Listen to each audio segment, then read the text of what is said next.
And it's time to do business here on Joy News Prime. I am Beverly Brome. Look at our stories now. Finance lecturer at the University of Ghana Business School, Professor Elikplim Komla Agboyo, has entreated government to ensure and honor its payment obligations for the old domestic debt exchange bonds, as well as to boost confidence and trust among local investors. His comments comes on the heels of the government disbursement of 2.4 billion cedis on Tuesday to settle coupons on the new domestic debt exchange bond papers. Reacting to this development, Professor Agboyo maintained government will be able to further deepen trust among investors if it is able to honor all future payment obligations for both old and new domestic debt exchange bonds. Given what has taken place, it's important that the government rebuilds trust so the press release is in the right direction. And trust will be rebuilt and enhanced as the government continues to pay. So there's the first coupon that they have to pay. If they pay subsequent ones, it would improve confidence in the market. All right. I also think that they should provide similar assurances to holders of the old bonds. Okay, I heard Dr. Edouanani entry recently calling for that. I haven't seen a press statement or release to that effect. So I think they should provide similar assurances to holders of the old bonds as well. First of all, default is a function of willingness to pay and ability to pay. I think by issuing this press statement, the government is reaffirming its willingness to pay. Okay, but obviously, ability to pay is also very important. And to enhance the ability to pay, there are a number of things that they need to do. We should continue on the path of fiscal consolidation, trying to improve revenue and reducing expenditure. This is even more important as we approach an election year in 2024, where governments are usually tempted to spend to win votes, basically. Again, they need to do proper cash flow management. If they do that, it will make it easier for them to meet their coupon and principal obligations. There are two key factors that can either enhance or detract from their ability to pay. So first of all, if we are able to complete the external debt restructuring, that will provide some fiscal space for the government. That will improve our ability to pay maturing bonds and coupons as well. Now, some retail managers at East Legon have been arrested by the Ghana Revenue Authority and the Criminal Investigations Department of the Ghana Police for some tax infractions. The infractions, which include failure to register for VAT and selective issuance of VAT receipts after purchase, are described as unlawful under the country's tax laws. Here's more. The exercise is part of the ongoing operations by the Ghana Revenue Authority to ensure all businesses obey the tax laws of the country. Among the managers busted for failing to issue the VAT receipts are Aqua Space, dealers in swimming pool materials, 69 Bridge Enterprise, Rosie's Collection, and others. According to Assistant Commissioner in charge of enforcement at Accra Central, Joseph Annan, companies must make the move to register and pay their VAT before the GRA embark on an operation to apprehend them. All these, reps from these companies have been picked up, and the CID is taking them to the office to take their statements. We will make sure that they are registered. We will also assess them preemptively. And then once they are registered, the law talks about going back to when they were supposed to have registered. So if they were supposed to have registered 3 years ago and they failed to do so, then once we register them, we're going back to when they were supposed to have registered, and then we'll assess them from that time to date. So that is what is going to happen to those who are not registered. So it's better for you to register on your own, because when we come, then we have to go back to when you were supposed to have registered. And ignorance of the law is not an excuse. Mr. Annan disclosed to journalists that the authority has begun a strategy to go after businesses in the night economy. He believes it's a thriving sector of the economy that must be checked well. VAT is suffering. Obviously, it's to be expected that they will not be treating the other tax types right. But for the night market economy, what our officers are doing is to do full compliance. So when they go in there, they'll check PAYE, they will check CIT, they will check VAT, all other taxes that are applicable to a particular taxpayer. And once you are found foul of the law, then the appropriate sanctions will be meted out to you. All tax defaulters will be prosecuted and made to face the law accordingly. Now, the Chamber of Independent Power Producers has assured consumers of uninterrupted power supply in the country following the ECG's prompt settlement of their financial obligations to them. This is part of a commitment made on June 30. According to the Chamber, the payment serves as a testament to the collaborative efforts between the IPPs and the ECG in ensuring the stability and sustainability of Ghana's energy sector.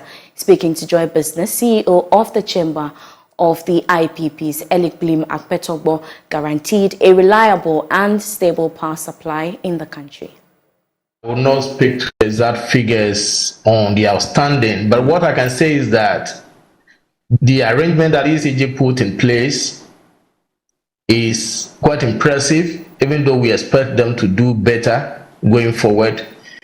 Under the cash waterfall system, we are barely paid about 2.5% of our invoices, but ECG is almost doing ×4 of what we were receiving. So I think that is impressive, and we expect this to be sustained and improved upon going forward. They should relax.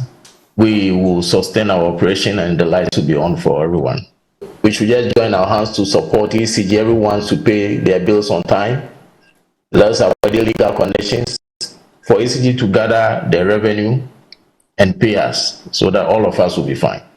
I guess the remainder of the arrears wouldn't warrant any threats.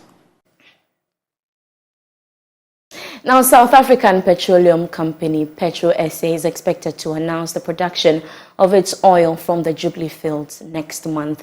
The company began its negotiations for the acquisition of an equal split in the interest held by GNPC's subsidiary Jubilee Oil Holdings Limited earlier this year, amidst controversy that the deal might not be in the interest of Ghana. However, speaking to Joy News on the sidelines of the 15th BRICS Summit in Johannesburg, South Africa, Group Chief Executive of Petro SA, Sandy Siwe, noted that the South African firm is committed to the new partnership in Ghana, adding that the benefits spread across boards for all parties.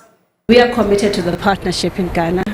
We continue to work with our fellow colleagues and partners, including the Ghana National Petroleum Company, to ensure that the solutions that we pursue together lead to a benefit across the board.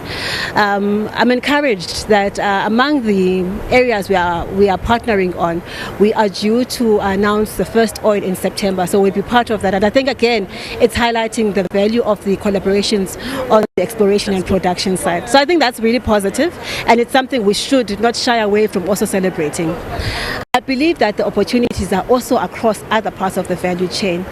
The downstream business, for one, I think provides an opportunity. With me here is also our group executive who leads our international business. And there's been a lot of focus around how we support the downstream business and sector in Ghana. And I think that's a space as well that we want to expand through partnerships. Just to mention a few. So you're willing to invest more? Indeed, I think partnerships require investments. They also require that we understand, as we bring ourselves together as partnerships, what is the value proposition we are bringing forward? What is the outlook in the immediate term and as well as the longer term? I think those are some of the areas of alignment that become important to be able to harness the partnership. Talking about the very first production that's happening, how many barrels are we doing, and will you show up the numbers based on the very first? Indeed, so perhaps the context is there is already production from that particular, there's additional production that we're anticipating as a result of the well work that has taken place. I think that's the value we are highlighting. So it shows the sustainability in that investment and also commitment to growth and a longer term outlook in terms of the partnership itself. Meanwhile, energy strategist Dr. Isif Sulemana said this is the time for Ghana to produce more to be able to maximize the returns from the partnership. No need holding shares when you can commercialize it. And so if you can get a credible partner with the financial wherewithal and the technical capability to partner with you to be able to commercialize the wells or the production, I think it's the way to go. But my number one priority is for Ghana to gravitate to become a standalone operator. And becoming a standalone operatorship means that you need to hold some substantial amount of shares. We haven't done that over the years. And so I get a bit disturbed and a bit worried if I see that we are beginning to dissipate our shares or dilute our interest in whatever that we are already holding. That's my piece of it. However, like I mentioned, if you look at the industry requires certain things to survive. I just mentioned that one, the technical know-how, and number two, the financial wherewithal. And I think the financial wherewithal, I always say that that is paramount. Even if you don't have the financials, and if you have the financial without the technical know-how, you can always go and buy it. And so it is early this year. Let's give them the benefit of the doubt to see whether we can get substantial amount of oil coming from this. And the other good thing I like about it is the fact that, I mean, this is a continental issue. I mean, Africa to Africa. And I always say that apart from we trying to, develop ourselves, I mean, intercontinental wise, there is a huge benefit that we can harness our resources together, to do. So if South Africa from a continent of Africa can actually partner with GNPC, our national oil company, and it's a win-win game, then there's nothing wrong with that. However, I always want to say that let's make concerted effort to gravitate to a standalone operatorship. Partnership like that doesn't stop us from becoming a standalone operatorship. Only we just need to make sure that whatever commercial that comes from it, let's make concerted effort to reinvest, to build our route, a robust route towards becoming a standalone operatorship. Because at the end of the day, the stakes that you have will guarantee how much your earnings or your return earnings are going to be. We do some more stories now, and policy analyst and former chairman of PIAC, Dr. Steve Mantiel, has indicated that Ghana needs significant investment in the renewable energy sector. According to him, Ghana will miss out on all the returns that world economies are accruing from their heavy investment in renewable energy by 2070. He was speaking at a stakeholder engagement on energy transition and sustainability by the Institute of Climate and Environmental Governance. The Institute of Climate and Environmental Governance launched a report on environmental and climate governance at the periphery, the impact of environmental degradation on livelihoods, welfare and climate change in northern Ghana. The report seeks to ascertain the impact of issues on agricultural production and economic development. According to policy analyst and former PIAC chairman Dr. Steve Mantiel, Ghana is lagging behind with regards to investment in the renewable energy sector. You talk about oil, we have it, and we are even bidding our time because we say we want to transition by 2070, losing sight of the fact that there is a new race in the world, and that race is to grab renewable energy opportunities. You come late in 2070, and the opportunities would have been lost. The EU today is implementing what we call the EU taxonomy program, taxing heavily investments in fossil fuel and encouraging investments in renewable energy. And we want to wait till 2070. By the time we come, all the opportunities in terms of investment flow into renewable energy will be lost. You mentioned that our renewable component is less than 30%. In fact, it's less than 1%. Less than 1%. We need investments into renewables. And we don't have any framework to attract the investments. We are fixated on oil. And by the time the oil is finished, the opportunities in terms of investments in renewables would have been taken up by other countries. Executive Director of the Institute of Climate and Environmental Governance, Hamza Suini Sayibu, called for the establishment of an energy transition authority with the needed resource to drive Ghana's energy transition agenda. There is so much work to be done, especially when it comes to our transition agenda. And you would notice, and in fact, Dr. Mantiel has just indicated that our framework is a bit shaky. And that is why those of us at ISEC, we are calling for the establishment of an energy transition authority. Because we understand that protecting the environment is not just about environmental sustainability, it is also an economic development mechanism to empower the people. So if we have an energy transition authority that is equipped with the necessary people and resources to drive our energy transition agenda, we would be able to more or less bring all the players in the industry to support that particular authority, and would be given the legal backing to do what is necessary to protect our environments and most importantly, propel economic growth in these parts of our country as well. Something needs to be done, and it needs to be done urgently. Stakeholders also called on the government to increase budgetary allocation towards the generation of energy from biomass. Now, Deputy Minister for Transport, Frederick Obeng-Adom, is calling on the general public to embrace the national electric vehicle policy to ensure that Ghana does not become a dumping site for fossil fuel cars. He noted that transportation of people, goods and services makes the transport sector the net emitter of greenhouse gases, hence the need to adopt the policy. He made the call at the stakeholder consultation meeting on the draft of the National Electric Vehicle Policy and Implementation Framework in Wa, capital of the Upper West region. Ghana has developed a draft on electric vehicle policy to guide the development and upscale of electric vehicles in the country to decarbonize the transport sector. The development will enable the country to achieve net zero carbon dioxide emission by 2070. The consultative meeting took place in the one municipality of the Upper West region to collate ideas from citizens and stakeholders which will help build e-vehicles policy for the country. The meeting brought together heads of department, security services, transport operators, motor mechanics, spare part dealers, persons living with disability, Ghana Association of Drivers, and some civil society organizations. The Deputy Minister for Transport, Frederick Obeng-Adom, noted that the whole world is evolving to a new trend of electric vehicles, hence the reason for the consultative meeting.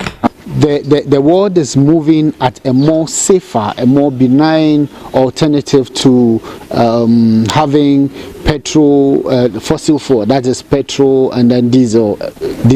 So the Ministry of Transport and the Ministry of Energy under the auspices of the senior minister is having this, the senior advisor of the president is having this electric vehicle policy that will help the country be able to have this policy that will guide the electric vehicles as they come in. We would also realize that this electric vehicle is already in the system, and if it's in the system, we need to have certain guidelines that will be able to guide the whole process. He added that the transport sector is a net emitter of greenhouse gases in the country. As you even move from your homes to this place, you use cars, and these cars, transportation of people, transportation of goods and services, makes the transport sector a net emitter of greenhouse gases. So what do we have to do as Ministry of Transport, as a country? What we have to do is to find a much more safer alternative, as I said earlier, that will be helpful to the health of you and I, and to the help of the whole citizenry. So we wouldn't want to be always emitting greenhouse gases into the air, but we want to find ways and curb all these activities of greenhouse gases. Our Upper West Regional Minister, Dr. Hafiz bin Sali, in a speech read on his behalf by his personal assistant political, Abdurrahman Megoro, underscored the importance of the e-vehicle as it will help mitigate climate change. This gathering marks a significant step in our journey towards sustainable and environmental conscious transportation solutions. Your presence today underscores your commitment to shaping a greener, more progressive future for our region and our nation. I would like to extend a special welcome to the Deputy Minister for Transport, whose presence here reflects the government's dedicated focus on fostering sustainable energy and transportation solutions. Your insights and guidance are invaluable as we collectively deliberate on policies and strategies that would drive the successful adaptation of e-vehicle in our country. A senior lecturer at the University of Ghana, Dr. Ernest Ajiman, in his presentation noted that all citizens in the country are now secondary smokers due to the transport system in the country. Reporting for Joy News, Rafik Salam. And that's your business for tonight. For more business news, you can log on to myjoyonline.com/business. I am Beverly Broom. Next is